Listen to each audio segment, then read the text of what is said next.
네. 쏠림이 없었던 시장이 있었나. 사람들은 언제나 어디엔가는 열광을 하고 있고 그게 아닌 때는 대단한 공포감이 지배하고 있는 시장이죠. 시장에 유연하게 대응해야 됩니다. 열린 마음으로 쏠릴 때 같이 따라가는 게 일단 좋습니다. 혹은 자, 쏠림이 있을 때는 내 줏대를 가지고 과감하게 내 목표 수익률 달성하면은 바로바로 끊고 나와야 됩니다. 대답하기는 쉬운데 상반되는 두 대답 중에 뭐가 더 좋은 대답이냐라는 걸 우리는 어떻게 검증할 수 있느냐. 네. 남들은 앞으로 이 회사 별로 못 버틸 거야 라고 했는데 10년 동안 10배 성장을 해버린 그런 회사, 이런 회사를 내가 발견했느냐 아니냐가 중요한 거지.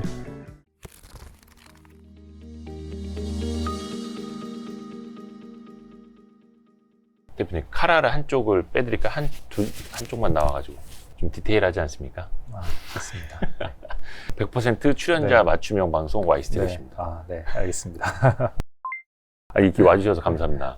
불러주셔서 너무 감사합니다. 별 말씀을요. 네. 사실 제가 홍진채 대표님도 한번 모셔보고 싶었는데 이렇게 먼저 친분이나 일면식이 없었던 상태에서 섭외를 드렸어가지고. YSTV에 너무 훌륭하신 분들이 별 말씀을요. 계속 나오셔가지고 저도 이렇게 불러주셔서 너무 감사합니다. 너무 감사합니다. 그래서 또 덕분에 한 단계 저희가 또 이제 레벨업이 되는 거라서 너무 감사드리죠. 처음에 보통 이렇게 시작을 하는 거죠. 그럼요. 덕담으로. 덕담으로. 네.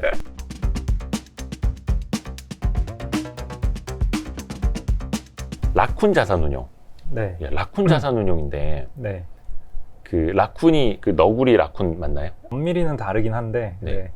라쿤, 너구리 비슷한 그거 맞습니다. 네. 그럼 회사 이름 지을 때 왜 라쿤이라고? 귀여워서. 귀여워서? 네.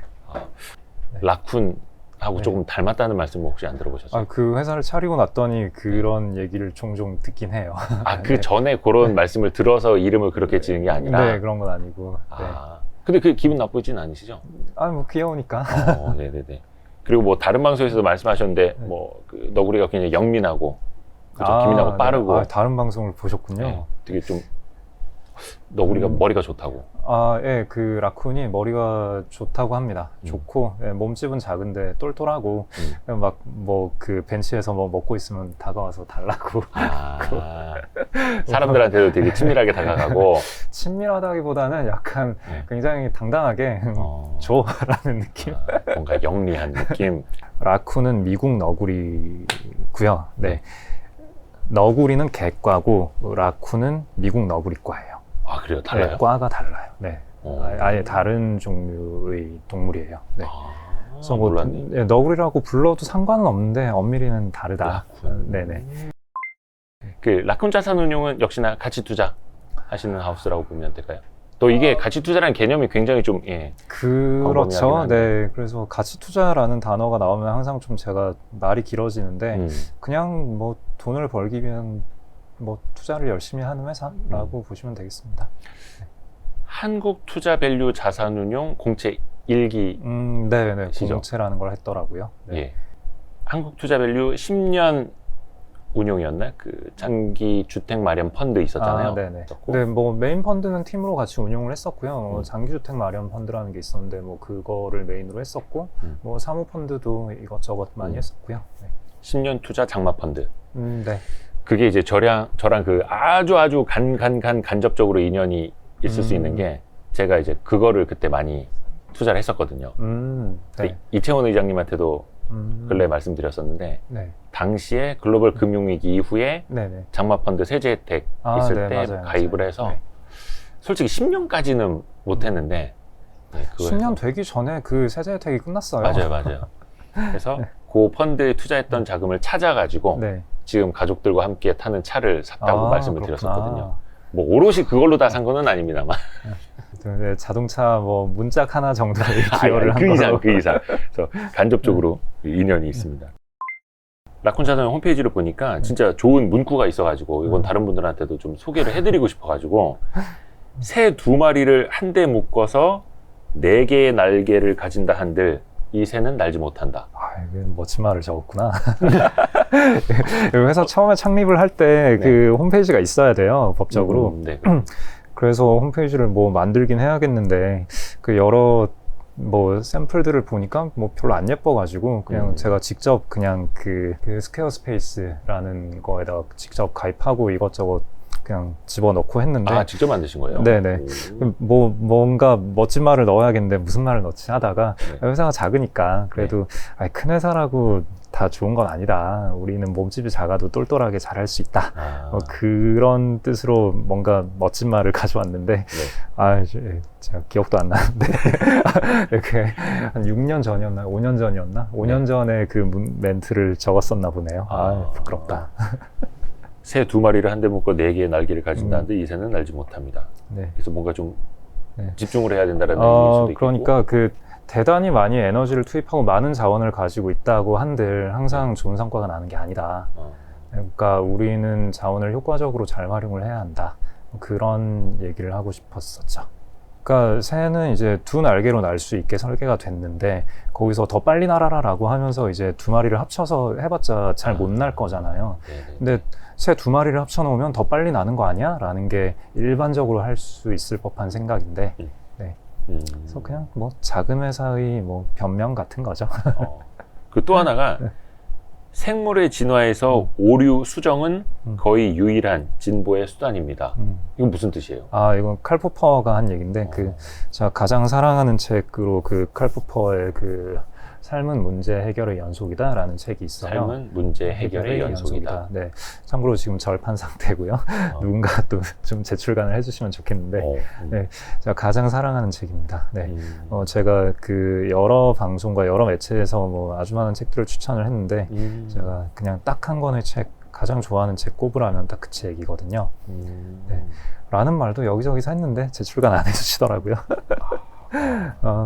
아무튼 칼 포퍼 강연집을 모아놓은 건데 사실 우리가 뭔가를 배운다, 학습한다, 안다라는 게 사실 굉장히 미약해요. 뭔가를 안다라고 떠들떠들 하는 사람들은 굉장히 많지만 뭐 저도 비롯해서 근데 그게 과연 안다는 게 진짜로 아는 걸까?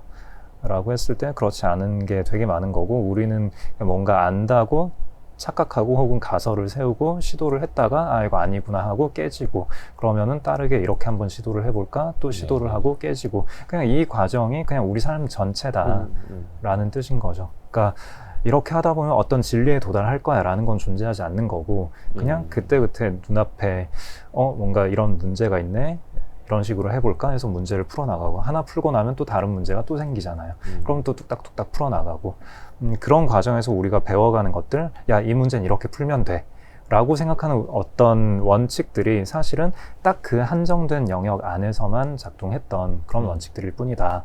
그러니까 우리가 뭔가 안다라고 생각할 때 그게 진정 아는 게 아니라 굉장히 제한적인 영역에서 일시적으로 작동했던 경험일 뿐이다라는 그런 겸손함을 가져야 된다라는 뜻인 거죠. 계속해서 그래서 배워나가야 되는 거고 또 실수도 할 수 있지만 거기에서 또 배워야 되는 거고 네네. 언제나 우리가 틀릴 수 있다라는 걸 생각을 해야 되죠.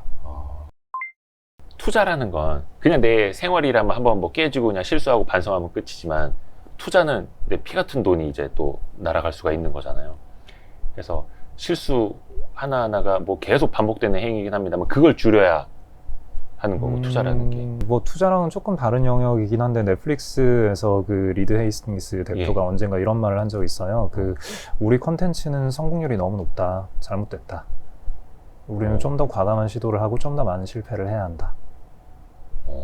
뭐 투자 쪽도 마찬가지라고 생각을 하는데 일단은 첫 번째 성공률이 높다라는 거는 그만큼 위험한 시도를 하지 않았다라는 뜻일 수도 있고요. 그리고 이 성공이 계속되면은 그냥 내가 뭔가 대단히 잘 아는 것처럼 착각할 가능성이 높아지고 그러다가 크게 터질 때가 있고요. 그 다음에 현실에 안주하게 될 가능성도 있고요. 그러니까 실수는 뭐 물론 줄여나가기 위해서 노력을 해야 되는 건 맞는데 그렇다고 해서 실수가 아주 적은 상태가 좋은 상태냐 하면은 그것도 아닌 것 같고 언제나 우리는 적정량의 그러니까 언제나 우리는 어느 정도의 실수를 계속 달고 살아야 되는 거죠. 그래야만 사람이 발전할 수 있는 거고. 네, 그리고 조지 소로스가 또 그런 말도 했죠. 이길 확률, 질 확률이 그렇게 중요한 건 아니다. 중요한 거는 이겼을 때 많이 벌고 졌을 때 적게 깨지는 그 프로파일을 잘 찾아내는 게 중요하다. 이길 확률, 질 확률은 그거 다음이다. 라고 했었어요. 맞아요. 근데 여기에서 생물의 진화에서 오류 수정은 거의 유일한 진보의 수단입니다. 여기서 중요한 것도 이제 진보라는 거고 예, 맞아요. 오류를 수정하면서 네네. 앞으로 나아가야 되는 거고. 그 얘기하다 여기까지 왔구나. 뇌과학을 좀 공부해보면 나오는데 사실 네. 인간이 학습을 한다는 게 뭐 대단한 게 아니에요. 우리가 뭐 논리적으로 뭘 공부하고 배워서 익히고 뭐 이렇게 생각을 하는데 그게 아니라 그냥 패턴 인식인 거거든요. 그냥 A를 했을 때 B가 나오는 게 뭐 여러 번 반복이 된다. 그러면 A 하면 B가 되는구나 라고 그냥 우리 두뇌는 그냥 생각을 하게 돼요. 그러니까 비슷한 패턴이 반복되면은 요 패턴의 다음에는 이게 일어나겠구나 라고 그냥 예측을 해버리는. 근데 그게 그냥 학습이라는 거고, 근데 그 학습이 틀리는 경우들이 되게 많고, 그래서 우리는 틀릴 가능성을 열어놔야 되는 거죠. 그러니까 학습이라는 게 대단한 게 아니에요. 되게 습관이라는 표현이 오히려 학습을 훨씬 더 많이 대체할 수 있어요. 저희가 11월 9일에 촬영을 하고 있는데 쏠림 현상이 참 심하죠. 그러니까 지수가 굉장히 답보 상태에 있다 보니까 뭐 메타버스, 게임, 뭐 NFT 뭐 이쪽으로 굉장히 쏠리고 있는데 이런 시장은 좀 어떻게 보세요? 일단은 요런 종류의 질문을 뭐 자주 받긴 하는데 저는 이 질문들이 좀 어색한 게 시장에 안 그랬던 적이 있나요? 뭐 연초에는 뭐 일종의 가치주 쏠림이라는 게 있었고 아니면 시클리컬 쏠림이 있었고 뭐 작년에는 언택트 쏠림 뭐 이런 게 있었고 네. 그러니까 사람들은 언제나 뭔가가 움직이고 있으면은 이게 되나 보다 하고 이제 그쪽으로 따라가려는 성질이 있고 그러다 보면은 뭐 쏠림이 생기는 거고 오히려 이렇게 질문을 해보면 좀 더 명확한데 네. 쏠림이 없었던 시장이 있었나? 그죠. 언제는 반도체에 쏠리고 언제는 네. 2차 전지에 쏠리고 네. 언제는 메타버스에 쏠리고 네. 사람들은 언제나 어디엔가는 열광을 하고 있고 그게 아닌 때는 대단한 공포감이 지배하고 있는 시장이죠. 그때는 또 뭐 공포에 쏠려 있다라고 표현을 할 수도 있을 거고 쏠림이라는 거는 되게 자연스러운 현상이고 근데 대단히 특이한 게 아니라고 생각합니다. 혹시 그럴 때 대표님은 좀 어떻게 투자를 하시는 편이세요? 그러니까 별로 특별한 때가 아닌 거죠. 그냥 사람들은 이런 걸 좋아하는구나. 그래서 내가 이걸 이해할 수 있나? 해서 이해할 수 있고 아까 말씀드린 것처럼 업사이드, 다운사이드가 대략 추측이 되면은 그러면 할만하면 하는 거고 아니면 마는 거고 그러니까 그게 쏠려 있건 안 쏠려 있건 그거는 상관이 없는 거예요. 그래서 뭐 예를 들어서 2차 전지 같은 거는 뭐 전 잘 모르겠거든요. 물론 대충 뭐 양극재니 음극재니 뭐 NCM이니 LFP니 뭐 공부는 하지만 내가 남들보다 더 많이 안다라는 확신이 없어요. 더 많이 알지도 못하고 뭐 시장은 커져 나가긴 할 건데 이 경쟁이 계속 경쟁력이 계속 유지가 될 건가? 될 것 같긴 한데 그렇게 큰 믿음은 없거든요. 근데 또 회사의 다른 매니저는 2차 전지 투자를 해요. 그럼 이 친구는 공부를 더 많이 했으니까 투자를 하는 거고 그럼 그냥 화이팅 하고 있는 거죠. 근데 뭐 예를 들어서 NFT 관련된 거는 NFT나 혹은 뭐 게임주 같은 경우에 저는 게임을 좋아하니까 뭐 투자를 많이 했고 성과도 꽤 좋았고 그런 거죠. 그러니까 투자를 하냐 마냐에 있어서 그 쏠림이 있다? 그러니까 다시 말해서 남들이 좋아한다, 열광한다라는 거는 그냥 그 자체로 하나의 팩터일 뿐인 거죠. 그러니까 남들이 별로 안 좋아하는 섹터 혹은 안 좋아하는 어떤 스타일들에 투자할 때는 뭐 그때마다의 어떤 이유가 있는 거고, 그러니까 남들이 지금 되게 안 좋아하는데 왜 안 좋아할 것인가? 예를 들어서 반도체 지금 다들 안 좋아하고 있는데 왜 안 좋아하는가? 그게 지금 당장 뭐 한 스팟 프라이스 꺾여 있고 그러면 고정가도 꺾일 것 같고 그러면은 뭐 하반기에 이익이 상반기보다 덜 나올 것 같으니까 사람들이 싫어하는구나. 그렇다면 이 사람들이 다시 좋아하게 될 때는 언제인가? 그럼 내년 상반기가 되면 그러면은 이제 반도체 보통 사이클 한 구간이 한 1년에서 2년 정도였으니까 내년 하반기 정도엔 사이클이 돌아올 걸로 기대를 할 거고 그러면은 사람들은 6개월 정도 여기서 이제 또 가설이 들어가는 거죠. 사람들은 어느 정도의 타임라인을 보고 투자를 하는가? 그럼 거기에서 뭐 모두가 10년 보고 투자하지 않잖아요. 대충 한 6개월 정도라고 친다면 그러면 내년 하반기에 다운 사이클이 끝난다라고 하면은 실제 주가의 반등 사람들이 관심을 가지기 시작하는 건 내년 상반기 정도일 거니까 나는 그때쯤에 투자를 해도 되고 혹은 지금 투자를 해놔도 되고 뭐 이런 식으로 예를 들어서 그러니까 지금 이렇게 하고 있다라는 게 아니고 그러면 이게 컴플라이언스에 걸리는 거기 때문에 예를 들어서 이런 식으로 사고할 수 있다라는 거죠. 그러니까 사람들이 좋아한다 안 좋아한다라는 건 내 투자를 결정하기 위한 그냥 아주 기초적인 요소 중에 하나일 뿐인 거예요. 네. 그래서 어쩔 건데, 그래서 지금 좋아하는 사람들이 앞으로 더 좋아할 수 있나? 더 좋아할 때 주가는 어디까지 갈 수 있는데, 지금 열광하고 있는데 이 사람들이 기대치가 꺾이면 어떻게 되지? 얼마나 손해 볼 수 있지? 혹은 지금 사람들이 안 좋아하고 있는데 더 안 좋아할 수 있나? 지금 아직도 미련을 가지고 있는 사람들은 뭘 기대하고 있는 건가? 이 기대감이 꺾이면 어디까지 더 빠질 수 있을 건가? 혹은 지금 안 좋아하는데 사람들이 좋아하기 시작하면 언제 어떤 이유로 좋아할 수 있을 건가? 그때 어디까지 오를 수 있을 것인가? 이런 식의 질문들을 해야 되는 거죠. 네, 쏠려있다 안 쏠려있다는 그렇게 그 자체로 되게 중요한 건 아니에요. 그러네요.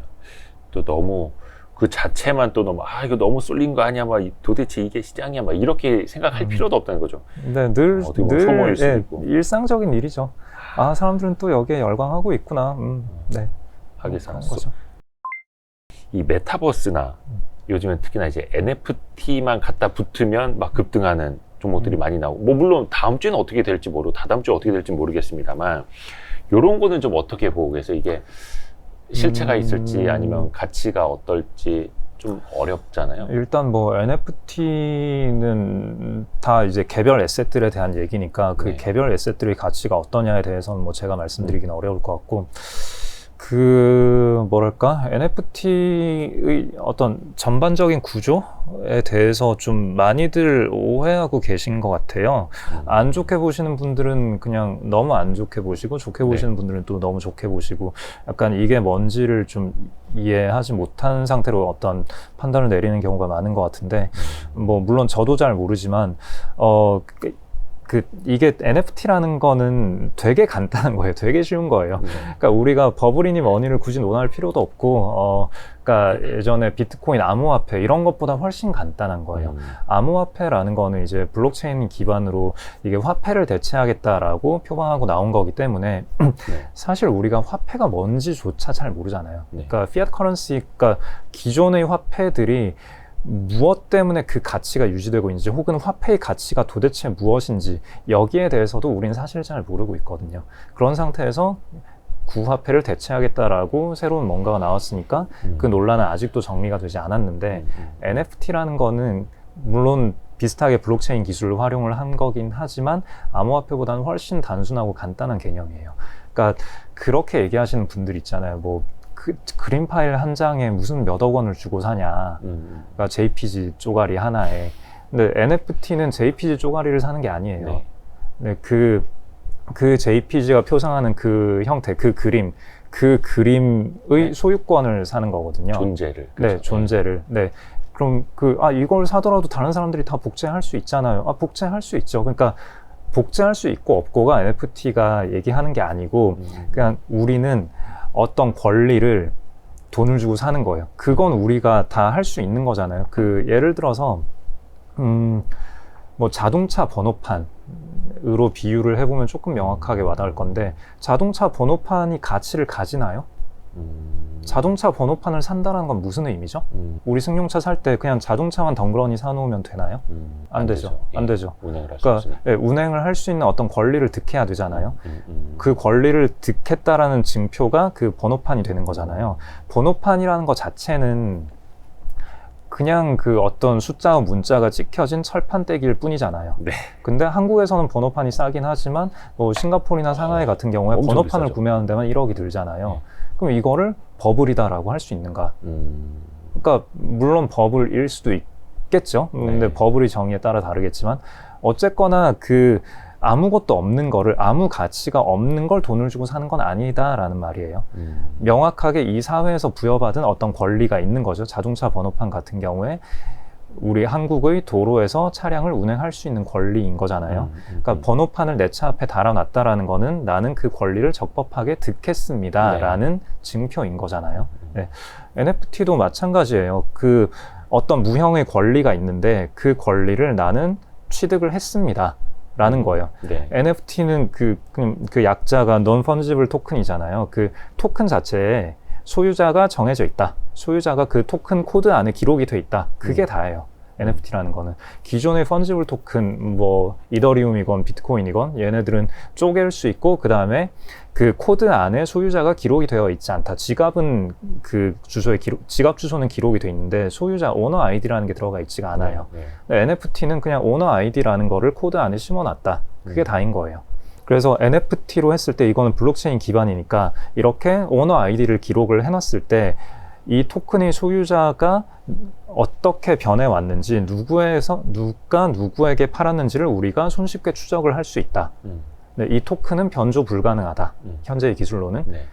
요런 게 일단은 팩트들이고, 자, 그러면 우리가 던져야 될 질문은 이렇게 위변조 어려운 소유권의 이전 기록에 대해서 이 사회가 어떤 식으로 활용할 수 있을 것인가. 이게 우리가 던져야 할 질문인 거죠.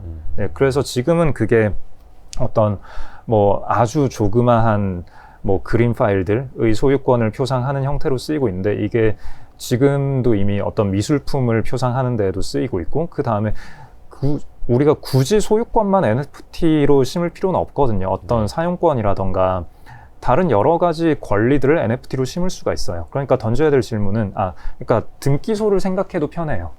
등기소가 지금은 국가 소유로 물리적으로 실체가 있는 어떤 곳에서 거래가 되고 있고, 그래서 사람들이 뭔가 등기를 하나 하려면은 그 서류를 들고 등기소에 가야 되잖아요. 그리고 이 등기소의 신뢰는 국가가 보증을 해주는 거고. 근데 이것도 뭐 누군가는 해킹을 할 수도 있고 위변조가 될 수도 있잖아요. 그런 리스크가 있지만 그래도 국가가 보장해주겠지. 뭐 이런 믿음으로 이 등기소를 이용을 하고 있는 거고, 그런 시스템이 하나 새로 생긴 거예요. 근데 이게 그러니까 이 등기소 시스템의 신뢰성을 나라가 보증을 해주는 게 아니라 블록체인이라는 기술이 보증을 해주는 거고, 그럼 거기에서 이 기술을 활용해서 우리가 무엇을 할 수 있을 것인가, 그게 우리가 던져야 될 질문이죠. 이제 슬슬 그런 식으로 NFT가 활용이 되는 것들이 점점 늘어나는 것 같아요. 네. 그냥 뭐 그림, 혹자들은 이제 쪼가리라고 표현하는 거에서 이제 뭐 게임의 뭐 아이템에 좀 더 가치가 부여될 수 있는 그런 식으로도 이제 가는 것 같고. 게임을 많이 좋아하세요? 게임을 뭐 좋아는 하죠. 많이는 못하는데. 그죠, 뭐 시간상으로는. 게임주도 굉장히 좀 좋게 보시는 것들이 있을 거고. 좋게 봤었죠. 현재도 좋게 보는 주식들이 있고. 네. 그러게요. 요즘에 게임주들이 원체 이제 핫하다 보니까 무슨 뭐 앱스토어라든지 뭐 스팀이라든지 그 순위, 그리고 일평균 뭐 매출, 아이템을 사람들이 얼마나 이제 많이 사는지 요 정도를 보고 실적을 추정을 했다면 이제는 조금 그게 달라지고 있지 않나요? 지금 사실 그 구경제라고 해야 될까요? 과거의 로직으로 굴러가던 회사들은 뭐 비슷하게 보는 것 같아요. 뭐 서버 개수, 뭐 일매출액, 뭐 구글 매출액 순위, 뭐 이런 거 보고 밸류에이션 하고 뭐 사고 팔고 하는데, 지금 이제 그 플레이 투 earn이라고 하잖아요. 이제 얼마 전에 또 위메이드 그 이장님이 나오셔서 플레이 투 earn이 아니라 플레이 앤드 earn이라고 이름을 바꿔야 된다. 그러니까 돈을 벌기 위해서 게임하는 게 아니라 게임도 하고 돈을 버는. 네, 즐겁게 게임을 하다 보니까 돈도 벌어졌다. 뭐 이렇게 돼야 된다. 그분이 말씀을 잘 하시더라고요. 위메이드 대표님이. 네. 여기에서의 밸류에이션 방법론은 좀 과거의 방법론으로는 좀 전혀 따라갈 수 없는 일들이 많이 벌어지고 있지 않나라고 생각하고요. 참고로 특정 회사에 대한 의견은 절대 아닙니다. 아니고, 그냥 그런 생태계. 네. 아까 NFT를 말씀해 주셨는데, NFT도 그렇고, 지금 그 플레이 투 earn으로 하는 체계도 그렇고, 그 블록체인이 나오고, 암호화폐를 쓰면서 이게 굉장히 특이한 형태의 비즈니스가 가능하게 된다. 그러니까 과거에는 불가능했던 형태의 새로운 비즈니스가 가능하게 된 게, 모든 서비스 사업자가 자체 거래소를 운영을 할 수 있게 되었다가 됐어요. 그러니까 뭐 게임 얘기하다 잠깐 넘어가서 죄송하지만 뭐 컨텐츠 회사 같은 경우에 예를 들어서 하이브에 BTS가 있고, 근데 BTS의 멤버들이 군대를 간다. 그러면은 과거에는 할 수 있는 게 없잖아요. 당장 이제 나와서 활동을 못 하니까. 근데 어떤 그들이 공연 영상이라던가 굿즈를 NFT로 구워서 판다. 그 다음에 그 특이성이 있는 재화들을 거래를 할 때 자기네들이 거래소에서 자기네들이 만든 토큰으로만 거래가 가능하게 한다라고 한다면, 예를 들어서 뭐 하이브의 뭐 모르겠지만 하이브 토큰이라는 걸로 하이브 거래소에서만 거래가 가능하게 한다라고 하면은 유저들이 거래를 함에 따라서 거기에서 나오는 거래 수수료를 회사가 득할 수 있단 말이에요. 이건 사실 엄청난 일인 건데 그렇게 많이는 주목을 안 하는 것 같아요. 네, 그 뭐 SM엔터도 마찬가지고 뭐 JYP도 마찬가지고, 아니면 뭐 드라마 제작소라던가 아니면 지금 MBC 같은 방송사에서도 그렇게 하잖아요. 네.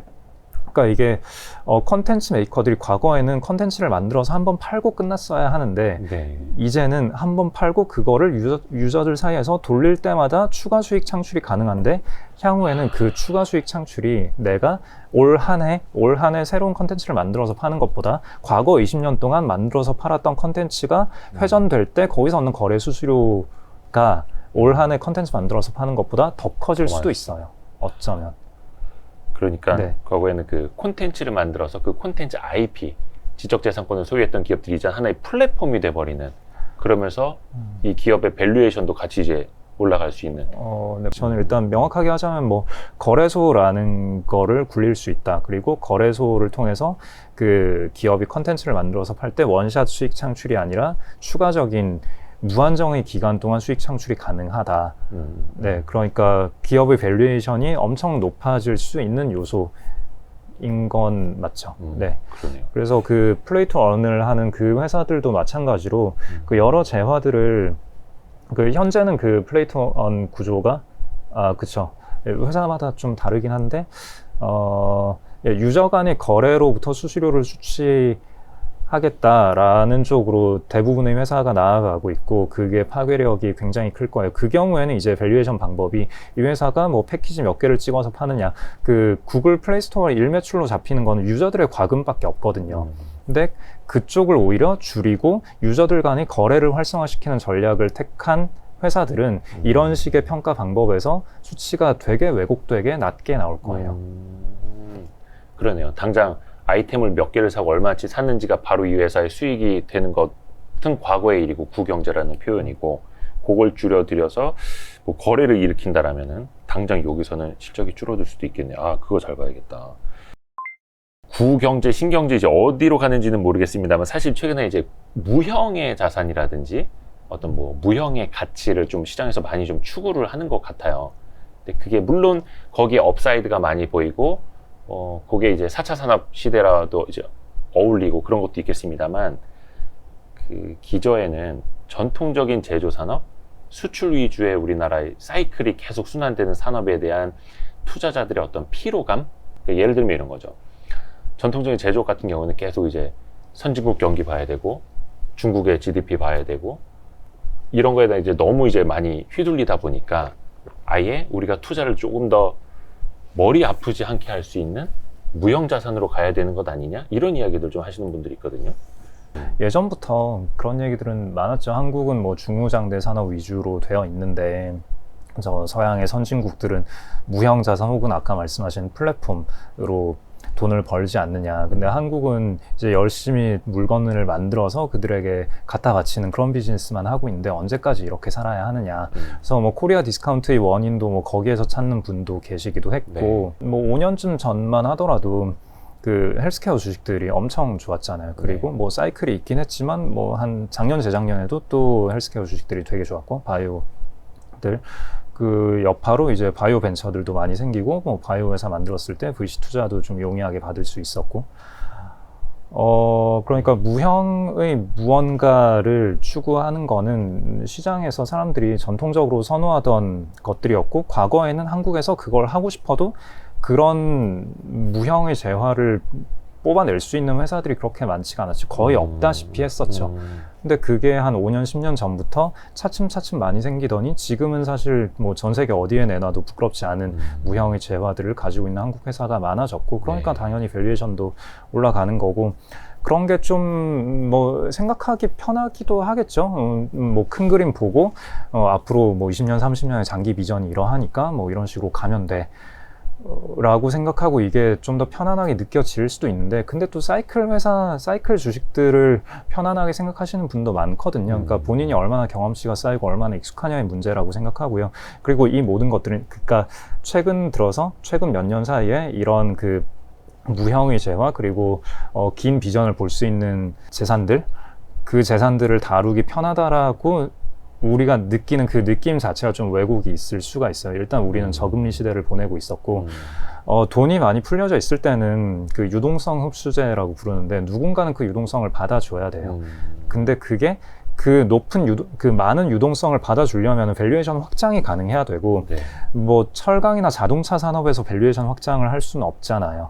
네. 휴대폰을 팔아봤자 얼마나 팔 것이며 반도체를 팔아봤자 얼마나 팔 거예요. 그러니까 그 밸류에이션 확장, 그러니까 훨씬 더 먼 미래를 그리기 위해서는 말씀하신 플랫폼 기업들, 혹은 뭐 바이오 벤처, 혹은 뭐 NFT, 메타버스, 뭐 이런 얘기들을 끌고 들어와야 되는 건데, 그럼 여기서 앞뒤가 뭐냐라는 걸 생각을 해보자고요. 그러니까 돈이 많이 풀려 있고 그 돈을 누군가 받아줘야 하는데, 그 돈을 받을 수 있는 인더스트리는 이 밸류에이션 확장이 가능한 몇 개 섹터들 뿐이다. 그럼 다시 말해서 유동성이 꺾일 때에는 이쪽에서 먼저 물이 빠져나갈 거잖아요. 네. 네. 그러니까 그 뭐 중무장대 산업이라고 부르는 그런 인더스트리들은 뭐 밸류에이션 확장이 무한히 가능한 것도 아니지만, 다시 말해서 또 밸류에이션 디스카운트가 무한히 가능한 것도 아니에요. 네. 어쨌거나 눈에 보이는 공장이 있고 땅이 있고 우리가 찍어서 파는 뭐 철강이나 뭐가 있잖아요. 네.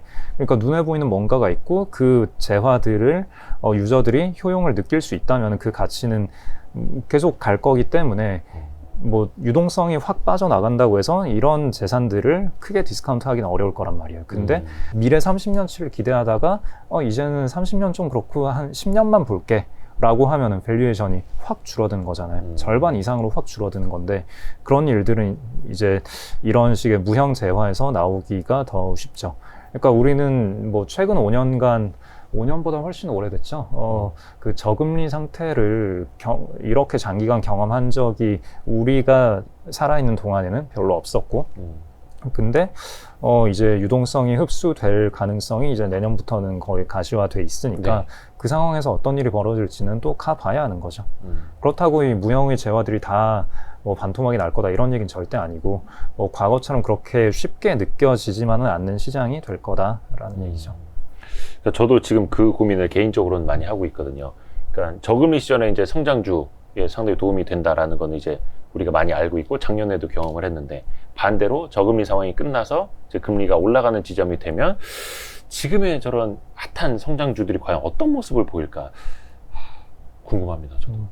네, 그게 또 그럴 수도 있어요. 그 금리가 올라간다라는 거는 또 경제가 그만큼 튼튼하다라는 거고, 웬만한 경우에 매크로 탑다운 투자보다는 바텀업 투자가 훨씬 더 맘 편하고 이길 가능성이 높은 투자다라고 생각을 하고요. 네. 결국은 이게 꺾이더라도, 그러니까 버핏이 그렇게 비유를 했는데, 뭐 금리는 중력과 같다. 그냥 모든 걸 끌어내린다. 네. 근데 이걸 끌어내렸을 때, 그러니까 체력이 약한 아이들은 중력이 약한 상태에서 뭐 10cm밖에 점프를 못하던 아이들이 1m 점프를 하면 10배 점프를 할 수 있는 거잖아요. 네.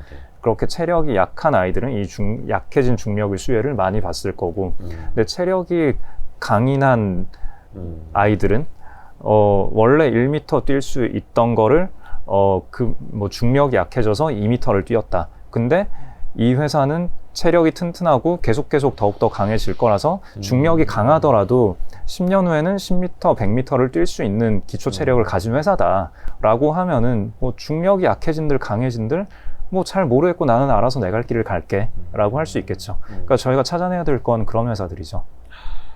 가치주냐 성장주냐라는 논쟁은 저는 되게 안 좋아해요. 통계를 보면은 뭐 가치주 성장주 어떻게 구분을 해가지고 뭐 차트를 그려보면은 이렇게 쏠렸다가 뭐 이런 때가 나와요.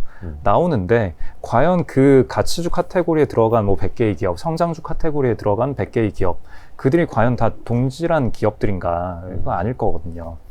그러니까 제일 좋은 거는 남들이 안 좋다라고 생각을 하는데 내가 되게 좋게 봤는데 그 생각이 맞았다. 그래서 남들은 앞으로 이 회사 별로 못 버틸 거야 라고 했는데 뭐 한 10년 동안 10배 성장을 해버린 그런 회사가 가치주에 포함이 돼 있었을 거거든요.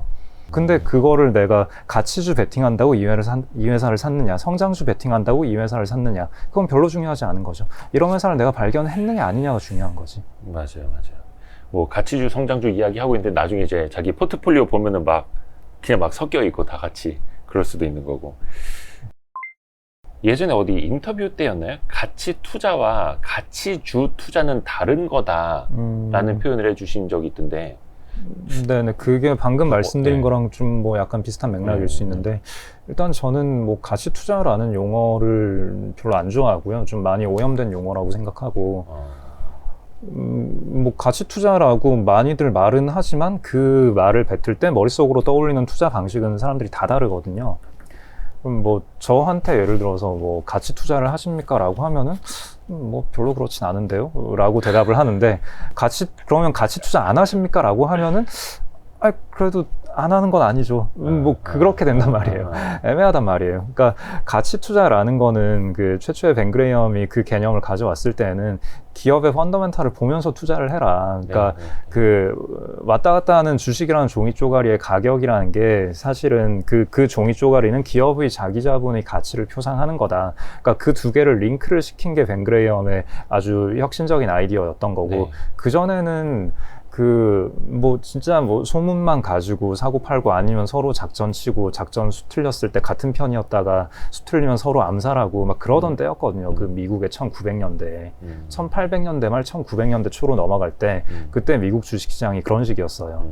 그 판에서 벤 그레이엄이 그런 식으로 서로 간의 싸움으로만 보지 말고 기업이라는 실체를 봐라. 그게 벤 그레이엄이 했던 얘기고, 거기서 따온 게 가치 투자인 거죠. 근데 지금은 사실 이건 너무 당연한 얘기잖아요. 그렇죠. 네, 그러니까 그 기업이라는 실체를 안 보고 투자하는 사람들이 뭐 여전히 많긴 하겠지만, 대부분의 사람들이, 그러니까 내가 좀 진지하게 투자를 고민한다라고 하는 사람들은 뭐 매크로 펀더멘털을 보기도 하겠지만 기업 펀더멘털도 보고 어쨌거나 뭔가를 보잖아요. 그 펀더멘털을 본다라는 거는 그 벤 그레이엄의 가치 투자라는 아이디어를 본인이 접목했다라는 얘기인 거예요. 근데 그렇다고 해서 현 세대의 투자자들이 이 모든 투자자를 다 가치 투자자라고 부르느냐? 또 그건 아니잖아요. 제가 볼 땐 다 가치 투자하는 거거든요. 그러면 여기서 이걸 가르는 기준은 또 뭐가 되느냐라고 했을 때 뭐 저 PER, 저 PBR 이런 얘기 하고 있단 말이에요. 그런 얘기를 하는 이유는 과거에 벤 그레이엄의 포트폴리오를 까봤더니 PER 낮고 뭐 순유동자산 대비 시가총액 비율이 어떻고, 뭐 벤 그레이엄이 이런 식으로 투자했으니까 이게 가치 투자다. 뭐 이렇게 얘기를 하는 건데, 저는 그건 가치 투자의 아주 일부분일 뿐이라고 생각하거든요. 그 현명한 투자자도 개정판이 나올 때마다 그 기준이 되는 그 수치들은 계속 바뀌었어요. 그리고 애초에 현명한 투자자 그 책 자체에 몇 가지 숫자만으로 돈을 벌 수 있다고 생각하지 마라. 그렇게 나와 있어요.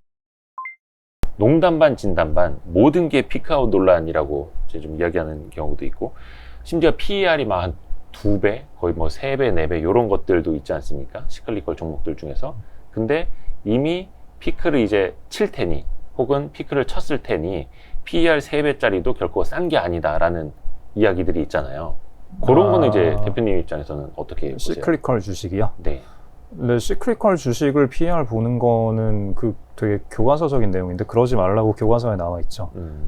네, 시클리컬 주식은 PBR로 봐야 되고, PBR이랑 그 과거 한 10년치 평균 ROE 보고, 그냥 그런 거 보면 간단해요. PER로 보면은 왜곡이 생기죠, 당연히. 네, 이거는 PER이란 지표를 처음 배울 때 대부분의 뭐 책에서 하는 얘기예요. 시클리컬 주식은 PER 보고 하면 안 된다.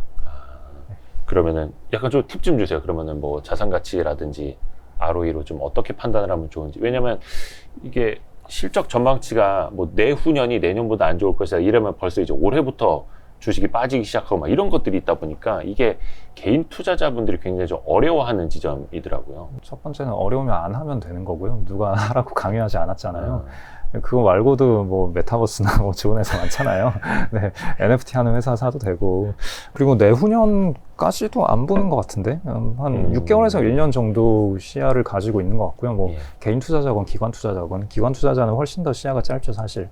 저는 시클리컬이고 아니고 뭐 밸류에이션 기법에서 그렇게 큰 차이가 있다고는 생각 안 하고요. 뭐 본인의 기대 수익률 혹은 내 주변 사람들의 기대 수익률, 1년에 몇 % 수익률 기대하세요? 주식 투자를 했을 때. 네. 저 개인적으로는 뭐 한 20%만 돼도 뭐 네. 엉성하다라는 생각이 네, 그러면은 20%면은 ROE 20%짜리를 PBR 1배에 사시면 됩니다. 그렇게 간단하게? 네. 네, 근데 그렇게 안 나오거든요. 보통은 그 기대 수익률이 한 뭐 7에서 10 정도를 왔다 갔다 하고, 그러면 ROE 10%가 PBR 1배, 그 정도가 기준이에요.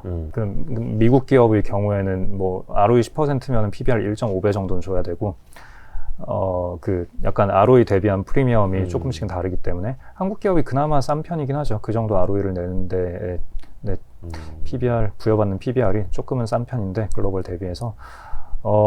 그러니까 그 기대 수익률이 20%라 함은 그만큼 내가 골라낼 수 있는 투자안이 적어진다라는 얘기인 거죠.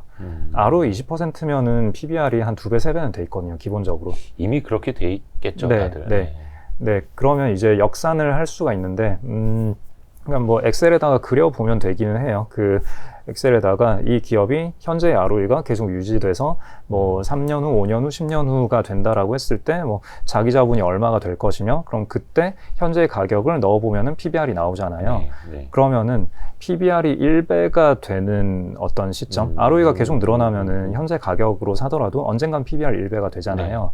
그러면 그 시점이 언제이냐라는 걸 찾아서 이제 그럼 내가 이 주식을 사서 몇 년 동안 이 높은 ROE가 유지가 되면은 내 목표 수익률이 나올 것인가. 뭐 이런 식으로 생각을 할 수도 있고요. 시장 자체 전망도 좀 하세요? 어떻게 좀 바텀업으로만 보시는지? 뭐 전망은 하는데 네. 어차피 저는 그렇게 얘기해요. 그 매크로에 대한 얘기는 썰 풀기 좋은. 네. 그냥 어디 나가서 얘기할 때 개별 인더스트리 얘기하면 이거는, 혹은 개별 기업에 대한 얘기를 하면 컴플라이언스 문제도 있고, 그렇죠, 운영하시는 그 입장에서. 해당 기업이나 섹터에 관심 없는 사람들의 입장에서는 별로 그냥 뭐 관심 없거든요. 근데 매크로 얘기는 모두가 관심을 가지기 때문에 매크로가 썰 풀기에는 좋고, 뭐 저도 언제나 그러니까 전망은 하고 있죠. 근데 뭐 관심도 많이 기울이고 있고, 뭐 최근에 고용 지표 나온 것들, 뭐 그런 것도 보고는 있고, 어떻게 될 건가 썰은 많이 풀지만 그게 제 투자 의사결정에 기여하는 정도는 뭐 5% 미만? 네. 지금 이제 4분기 11월 지나가고 있고, 혹시나 뭐 이렇게 올해 연말이라든지 아니면 내년까지 좀 길게 봤을 때 좀 주목해야 된다라는 섹터 정도 좀 이야기해 주실 수 있을까요, 혹시? 뭐 잘 모르겠어요, 그런 거. 일단은 연말까지는 네. 주가 하락할 때마다 또 양도세 때문에 빠진다, 뭐 이런 얘기, 뭐 매년 나오는 얘기니까. 네. 근데 이게 그것 때문에 빠졌는지는 알 수 없는 거거든요. 그냥 일단 빠지고 나면은 양도세 때문에 빠졌다라는 얘기가 나올 거예요. 갖다 붙이는. 네. 그러고 나서 또 반드시 등장하는 얘기가, 그러면 이 사람들은 내년 1월이 되면 다시 살 거니까 그 전에 사야지. 그래서 11월에 빠졌다가 12월에 반등하기도 하고, 12월 초에 빠졌다가 12월 말에 반등을 하기도 하고, 뭐 그렇게 돼요. 그러니까 뭐 의미 없는 얘기다라는 거죠. 그러니까 썰 풀기는 좋은데. 그리고 뭐 내년까지 봤을 때 뭐 당연히 이건 뭐 흔히 다들 하는 얘기니까 뭐 이제 테이퍼링은 할 거고, 테이퍼링 하고 나면 이제 금리 인상에 대해서도 사람들이 관심을 가지게 될 거고, 근데 거기에서 뭐 최근에 나온 뭐 현상도 마찬가지지만 약간 완화적인 스탠스를 보이면, 그러면 또 뭐 금리 빠지고 또 주가 상승하고 뭐 이렇게 돼버리잖아요. 그러니까 내년에도 이제 금리 인상을 언제 하냐 마냐를 가지고 단기적인 움직임은 계속 있을 거예요. 어쨌거나 전반적으로 시중금리는 이미 올랐고, 금리도 뭐 내년에 할 수도 있고 아니면 내후년에 올릴 거고, 한국은행은 이미 금리 올렸으니까 그럼 뭐 금리 인상 수혜주 뭐냐, 뭐 이런 식으로 찾아다닐 텐데, 그럼 금리 인상 수혜주로 뭐 은행, 보험 뭐 이런 주식들을 사긴 할 텐데, 뭐 은행 NIM은 이미 올랐고, 뭐 보험은 이제 오히려 이 리오프닝 피해주라고 많이 인식이 되고 있죠. 이제 사람들이 차를 안 몰고 다니니까 사고율이 낮아서 그동안 이익이 잘 났다가, 그랬다가 뭐 내년이 되면은 이제 위드 코로나 하니까 뭐 사고율이 다시 높아질 거다. 그러면은 보험주의 이익이 줄어들 거다. 뭐 그런 식으로 이제 보험주 이제 막 팔고 있고 뭐 그렇기도 한데, 그거 한번 지켜볼 필요가 있어요. 그 IFRS 17이 됐을 때 보험 업종들의 그 이익 변화가 어떻게 될 건가. 요게 좀 제 입으로 말씀드리긴 그렇고 또 너무 복잡한 내용이기도 하고, 좀 보험주에는 대단히 많은 변화가 있을 수 있어요. 그러면 이거는 이제 단순히 올해 내년에 뭐 코로나 뭐 수혜 피해 이거를 훨씬 더 뛰어넘는 이슈가 될 수도 있거든요. 참 최근에 책이 나왔나요? 나오나요? 언제죠? 그 온라인 서점에 올라가 있긴 하고요. 이제 뭐 예약 구매를 하면 예약은 가능한 걸로 알고 있습니다. 발송이 11월 19일부터인가 20일부터인가 그럴 거예요. 그럼 저희 얼추 이제 영상 나가는 시점이라 아마 좀 비슷할 수 있겠네요. 투자 전략 바이블 그 번역을 하셨다고요? 네네, 연초에 번역을 했는데 좀 네. 늦게 나왔네요. 그게 좀 소개 좀 해주세요. 그 책이요. 그 에조스 다모다란이라고 뭐 유명한 분인데 그 밸류에이션 가치평가 기법 관련해서 전 세계적으로 가장 명성이 있는 분이고, 뭐 한국에 소개된 책으로는 최근에 내러티브 앤 넘버스라는 책이 좀 흥했었고, 네, 그거 되게 흥행했죠. 네, 이분이 그 가치평가를 그 주업으로 하시는 분인데, 네. 가치평가 이론을 가르치고, 근데 이 책은 좀 특이한 책이에요. 그 투자 전략. 그러니까 가치평가 자체보다는 네. 그 우리가 흔히 얘기하는, 좀 전에도 얘기가 나왔지만 뭐 어떤 저 PER이라던가 아니면 저 PBR 혹은 배당주라던가 혹은 모멘텀 투자 혹은 뭐 M&A 쫓아가는 거 혹은 뭐 전문가를 따라가는 투자 혹은 뭐 매크로 탑다운 투자 등등등. 그 여러분 투자는 이런 식으로 하면 됩니다. 뭐 달리는 말에 쫓아 올라타야 됩니다. 혹은 뭐 주가가 하락할 때는 계속 더 사면 됩니다. 뭐 여러 가지 뭐 종류 많죠. 네, 종류 많잖아요. 투자는 이런 식으로 하면 됩니다. 라는 그 기법들은 워낙에 많은데 이 기법들을 우리가 어떻게 검증을 할 것인가. 달리는 말에 올라타야 됩니다. 그러니까 아까 질문도 그런 식으로 주셨잖아요. 그 쏠림 현상에 대해서 어떻게 생각하시냐. 그러니까 뭐 여기서 이렇게 대답할 쉬운 대답은 이런 거죠. 쏠림이 있을 때는 일단 시장에 유연하게 대응해야 됩니다. 열린 마음으로 쏠릴 때 같이 따라가는 게 일단 좋습니다. 혹은 자, 쏠림이 있을 때는 내 줏대를 가지고 과감하게 내 목표 수익률 달성하면은 바로바로 끊고 나와야 됩니다. 대답하기는 쉬운데 또 일반화할 수는 없으니까. 그러니까 일반화할 수 없다라기보다는 어떻게 일반화할 것이냐라는 게 질문인 거죠. 이 둘 중에 상반되는 두 대답 중에 뭐가 더 좋은 대답이냐라는 걸 우리는 어떻게 검증할 수 있느냐. 네. 거기에 대한 대답을 해주는 게 이 책이죠. 그러니까 수많은 투자 기법들을 진짜 난도질을 해요.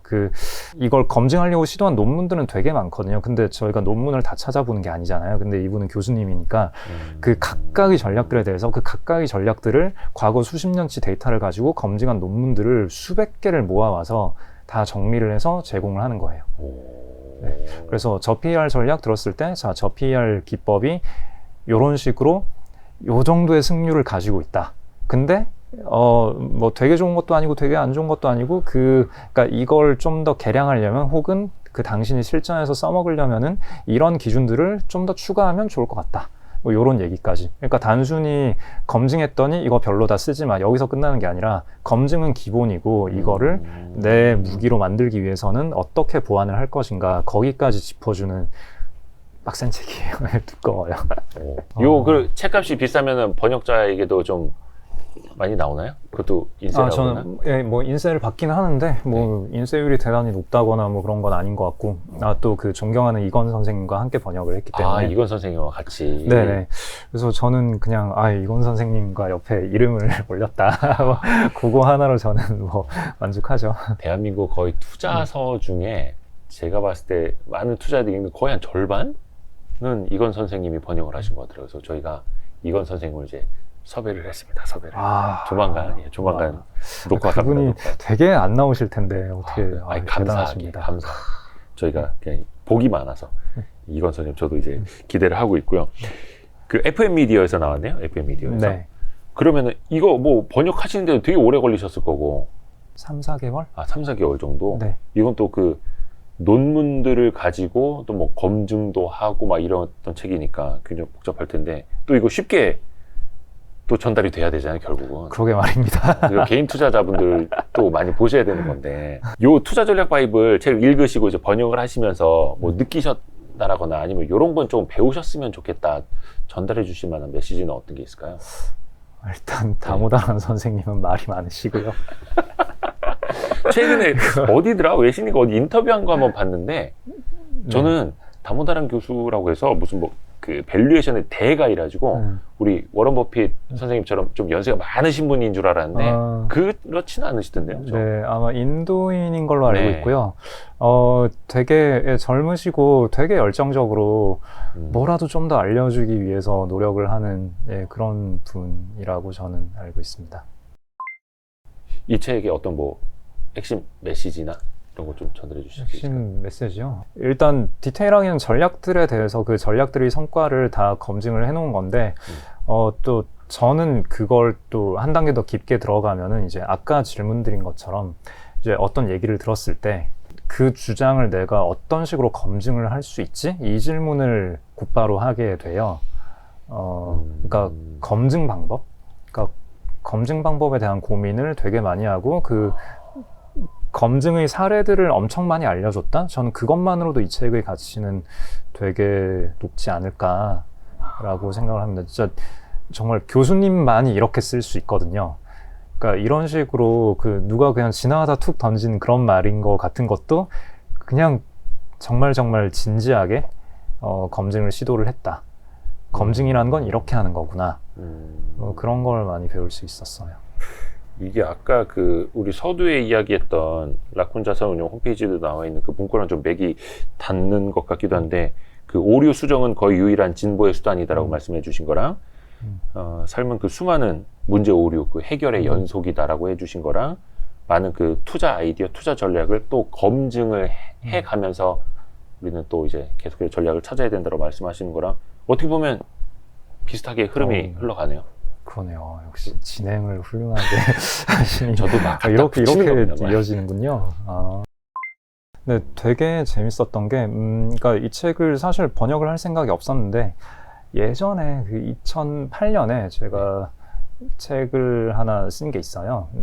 그 책을 쓰고 나서 그 출판사에서 다음 책 뭐 쓸 거 없냐 하길래 제가 책을 뭐 곧바로 다시 쓰긴 그렇고 뭐 번역은 뭐 생각해 볼 수 있다 하다가 그때 그 Investment Fables라는 이 책을 찾았어요. 이게 사실 나온 지는 좀 됐어요. 2005년인가 나온 책인데 그 책을 찾아서 이거 되게 좋은 책인 것 같다라고 제가 1장 번역도 하고 그다음에 그 기획서도 쓰고 해서 그 출판사에 보냈는데 그러고 금융위기가 터졌죠. 그래서 뭐 어떤 사정인지 저는 모르겠지만 회신을 못 받았고 그대로 이제 묻혔는데 그러고 이제 FM미디어 대표님이랑 또 이건 선생님이랑 같이 이런저런 얘기를 하다가 뭐 번역은 생각 없냐 해서 예전에 이런 에피소드가 있었다 했더니 그럼 그거 가져와 봐라 하시는 거예요. 그래서 그때 썼던 기획서랑 뭐 그 번역 원고를 드렸더니 너무 괜찮다 이거 출간하자 해서 이렇게 됐는데 이거 원서는 2005년에 나온 그렇죠. 거고 네. 근데 그 책에 나온 데이터들은 최신 버전까지 그 다무다란 홈페이지에 업데이트가 돼 있어요.